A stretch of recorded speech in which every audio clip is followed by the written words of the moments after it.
שבשמיים ובארץ. ניסים, עכשיו חד גדיא? עזוב אותך חד גדיא. בוא תשמע סיפור אמיתי שרץ בשכונה שלנו מדור לדור. דור לדור. הלו, תמכור לי שוקולד. נשמה, זה מספרה, אין לי שוקולד. זה לא מעניין אותי, תמכור לה שוקולד בעיה ערבייה. אבל אני באמת ערבייה. סתמי את הפה, אל תגלי. אתה לא רוצה למכור? אין בעיה.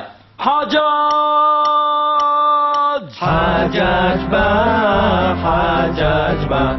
וחג'אג' הגיע וקפא לגזע שלא רצה למכור שוקולד לערבייה.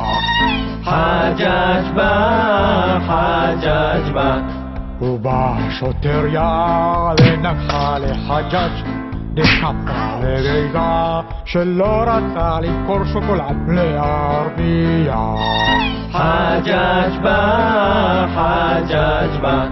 ובא הקינה וקפצה לביצה וגירדה שוטריה דנקחה לחג'אג' דקפה לגזע שלא רצה למכור שוקולד לערבייה. חג'אג' בא, חג'אג' בא.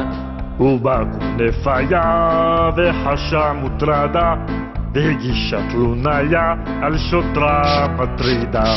דנקחה לחג'אג' דקפה לגזע שלא רוצה למכור שוקולד לערבייה. ובמהלך המוות לקחת כנפיה. כנפה, יש לך בקשה אחרונה? אביא לי שוקולד. מה? מאיפה אני אביא לך שוקולד? סליחה? חג'אג'! חג'אג' בא, חג'אג' בא.